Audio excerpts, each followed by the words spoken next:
सुशांत सिंह मौत केस की जांच अब सीबीआई करेगी। सुप्रीम कोर्ट ने रिया चक्रवर्ती और महाराष्ट्र सरकार की इस मांग को खारिज कर दिया है कि जांच को मुंबई पुलिस के पास ट्रांसफर कर देना चाहिए और अपनी विशेष शक्तियों का इस्तेमाल करते हुए कहा है कि सीबीआई इस मामले से जुड़े सभी पहलुओं की जांच करेगी। कायदा कानून के इस वीडियो में बात इसी मसले की।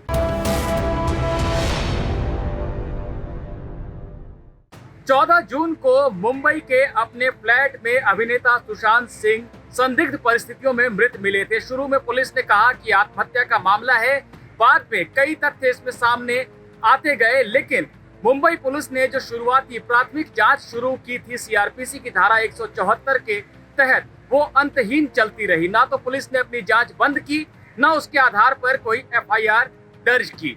आखिरकार सुशांत के पिता ने पटना में जाकर एक एफआईआर दर्ज कराई, पटना के राजीव नगर थाने में एफआईआर दर्ज कराई। उस एफआईआर को मुंबई ट्रांसफर करने की मांग लिए रिया चक्रवर्ती, जो कि सुशांत की मित्र थी और जो उस एफआईआर में आरोपी बनाई गई है सुशांत को आत्महत्या के लिए मजबूर करने, उसके साथ पैसों की धोखाधड़ी करने के लिए। उन्होंने सुप्रीम कोर्ट का दरवाजा खटखटाकर कहा कि जांच को मुंबई ट्रांसफर कर दिया जाना चाहिए। इस बीच बिहार सरकार की दरख्वास्त पर सीबीआई ने जांच का जिम्मा संभाल लिया। ऐसे में सुप्रीम कोर्ट में सुनवाई का बिंदु इस तरफ भी शिफ्ट हो गया कि अब जांच को कौन करेगा। महाराष्ट्र सरकार ये कहती रही कि सीबीआई ने भी जो एफआईआर दर्ज की है वो भी मुंबई ट्रांसफर होनी चाहिए। सुप्रीम कोर्ट ने सभी पक्षों को 3 घंटे तक लगातार विस्तार से सुना था। आज जस्टिस ऋषिकेश रॉय ने, जिन्होंने कि इस मामले में सुनवाई की थी, अपना 35 पन्ने का आदेश दिया।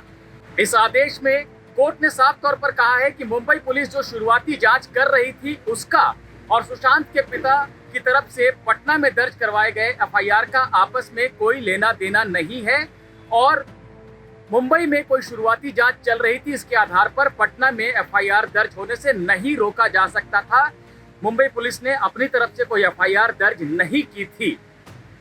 सुप्रीम कोर्ट ने यह भी माना है कि बिहार सरकार का अपनी तरफ से जांच की सिफारिश सीबीआई को करना और सीबीआई का जांच को स्वीकार कर लेना भी सही है, लेकिन आगे कोर्ट ने ये लिखा है कि 2 राज्यों की आपस में तू-तू मैं-मैं, तकरार, वाद विवाद, टीका टिप्पणी के क्रम में न्याय कहीं दबा ना रह जाए, इसलिए ये सुनिश्चित करना जरूरी है कि सीबीआई निर्बाध जांच कर सके। इसलिए हम संविधान के अनुच्छेद 142 के तहत मिली विशेष शक्तियों का इस्तेमाल करते हुए अपनी तरफ से जांच सीबीआई को सौंप रहे हैं। महाराष्ट्र सरकार के वकील, जो कि फैसले के दौरान मौजूद थे, उन्होंने दरख्वास्त की कि उनको इजाजत दी जाए कि इस फैसले को वो चुनौती दे सके, लेकिन जज ने इससे मना कर दिया। कोर्ट ने अपने फैसले में ये कहा है कि एक बेहद प्रतिभावान अभिनेता की संदिग्ध परिस्थितियों में मौत हुई।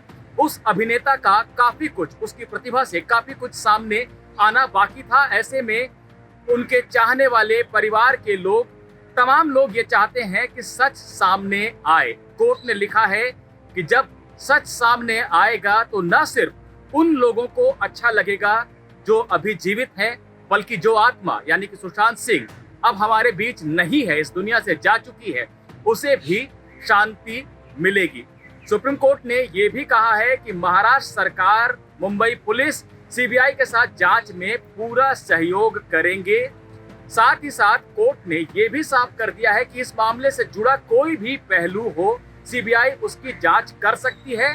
मामले में अगर कहीं भी कोई दूसरी एफआईआर दर्ज होती है जो सुशांत सिंह केस से जुड़ी है, तो उसकी जांच भी सीबीआई ही करेगी। तो जांच को लेकर जो एक विवाद की स्थिति थी वो खत्म हो गई है और जैसा कि सुशांत को चाहने वाले और न्याय की उम्मीद रखने वाले तमाम लोग, लाखों लोग ये चाह रहे थे कि जांच सीबीआई करे, वही फैसला सुप्रीम कोर्ट ने दिया है। एबीपी न्यूज आपको रखे आगे।